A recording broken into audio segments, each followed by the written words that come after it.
In the current generation Toyota RAV4, the hybrid is the most powerful variant, which is why we love it so much, the efficiency mixed with the power. Now Toyota has introduced this, the 2021 RAV4 Prime. Like the Prius Prime, this is a hybrid of the plug-in variety, and they've added even more power to the mix, making this the most powerful RAV4 model available, and you can plug it in and get over 40 miles of electric range. Let's go ahead and check it out.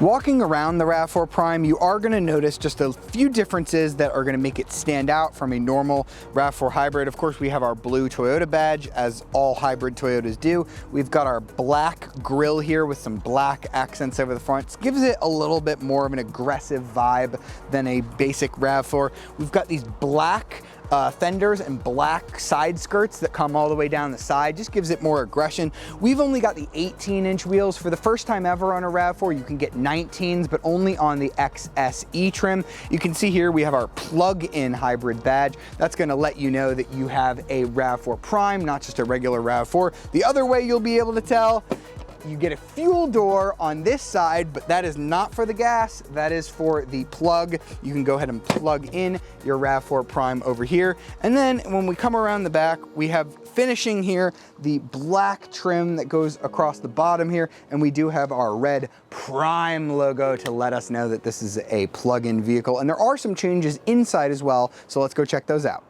So hopping into the interior of the RAV4 Prime, not too much different to differentiate it from a normal RAV4. We have the base on this model SE trim level. You can also get an XSE, which is going to have a little bit nicer features, leather, heated and ventilation. You can get a panoramic roof on that one. So the one we have is a little bit more basic and simple. So if you want to just get into a Prime, this is going to be the one you want to look at. Although we do have one option package on here. It's going to add sunroof, heated rear seats, things like that. The only thing you'll really notice different on this Prime model is some red stitching. So we've got red here, red on the steering wheel, red on the dash, and a little bit of red on the cloth seats as well. But other than that, pretty much the same RAV4 that you've come to know and love. We've got soft touch materials through a lot, some hard plastics of course, but I love how Toyota has these rubberized materials on the door. We've got plenty of storage here, storage over here on the left of the steering wheel, and then this big storage cubby area over there, so you're never gonna want for space in here. We've got Toyota's 8-inch touchscreen, which is fine. It's not the best system. It has like a matte finish, so it doesn't look super high resolution. You can see the backup camera as well is not the most high resolution, nor does it have moving trajectory lines. You can get a larger 9-inch screen if you get the XSE model, but even this 8-inch one does have Apple CarPlay and Android Auto. Finally, thank you, Toyota. So let's talk about the things that are different on this Prime model, and that is mainly going to be reserved to right here, this button panel right here I refer you to.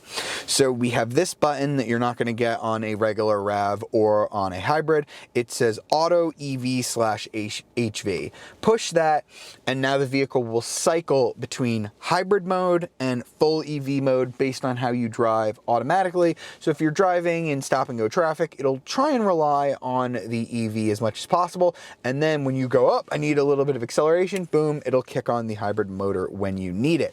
You also have this one, HV EV charge hold is what the button says, and basically what that will do is it will lock it into one of 3 modes. If I push it, that's going to put me in HV mode, so that's going to be max acceleration using the engine and the hybrid motors, the electric motors, to give you as much power as possible, and it locks you into that. So it'll always, or it'll try as much as possible to use the engine and the hybrid. I can push it again, that's gonna cycle into EV mode. Now I am locked fully into just using the electric motors, and it won't kick on the gas engine except for extreme circumstances or if the battery runs out. And then if I hold this button, it will now put me into charge mode. So what that's going to do is, as you can maybe hear on my mic, if it'll pick it up, engine fired on. Now we're just sitting here, so why would you want that?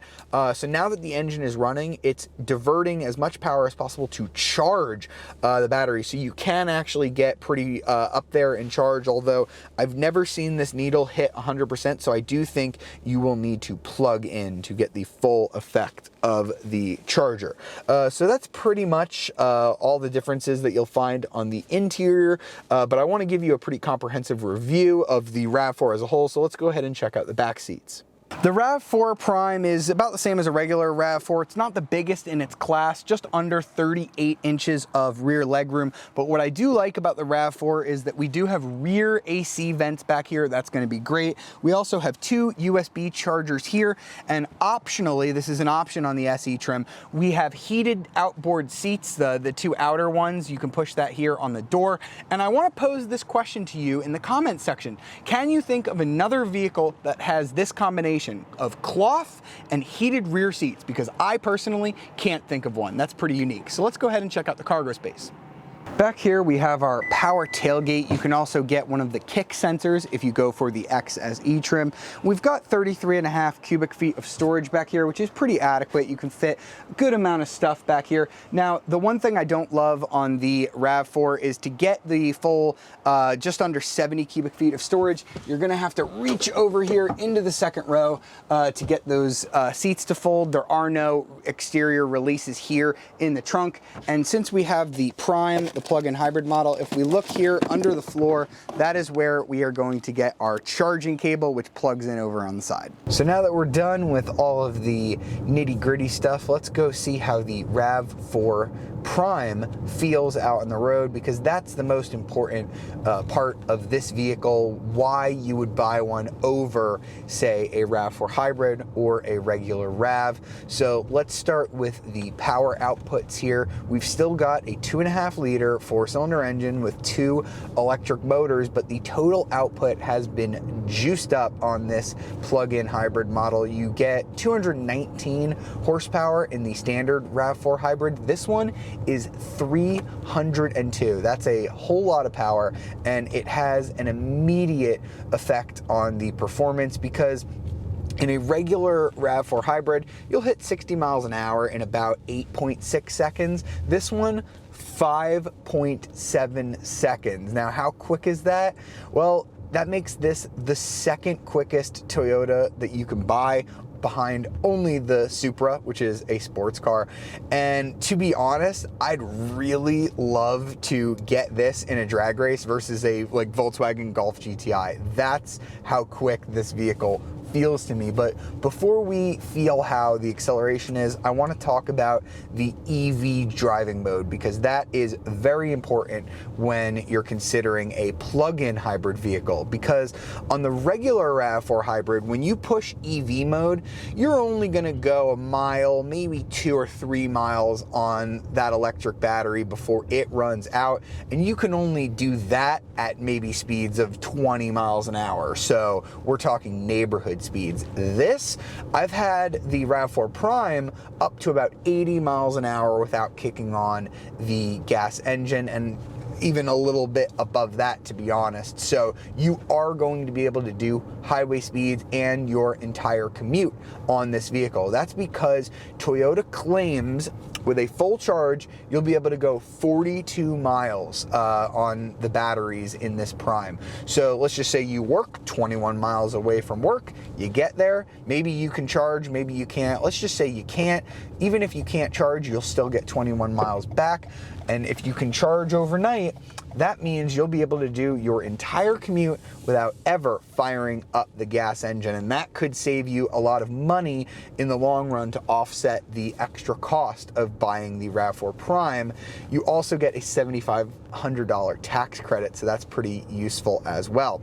Now, in terms of charge times, Toyota says that if you just have a 120 outlet, that's what you have in your house, you just plug it in 3 prongs, you can charge this vehicle up in about 12 hours, which is, you know, a while. Like, that's basically overnight plus a little bit. So not going to be super quick on a 120 volt outlet, but if you have a fast charger either at work or maybe you install one into your house, it'll be a lot quicker. You can charge it up in just 4.5 hours. So that's pretty quick. Then again, this isn't a fully electric vehicle.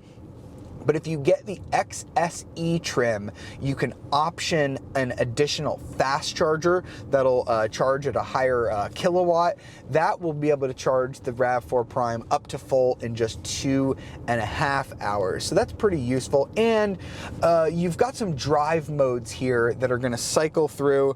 So I showed you this while we were stationary, but you've got the auto EV, the hybrid. You can put it in charge mode and it will charge the battery on the go using the gas engine. That'll kill your fuel economy, but it will help if, let's just say, you want to have a full charge by the time you reach your destination. And I will say, I'm going to give Toyota the benefit of the doubt here, because I have not seen that 42 electric miles of range that they've been claiming here. The most I've seen out of this car is 28 miles, although that being said, I live in an apartment building where I can't charge it, and I believe that Toyota just doesn't let you reach all the way full battery charge just using that charge function. I think you have to plug in to get the full 42 miles.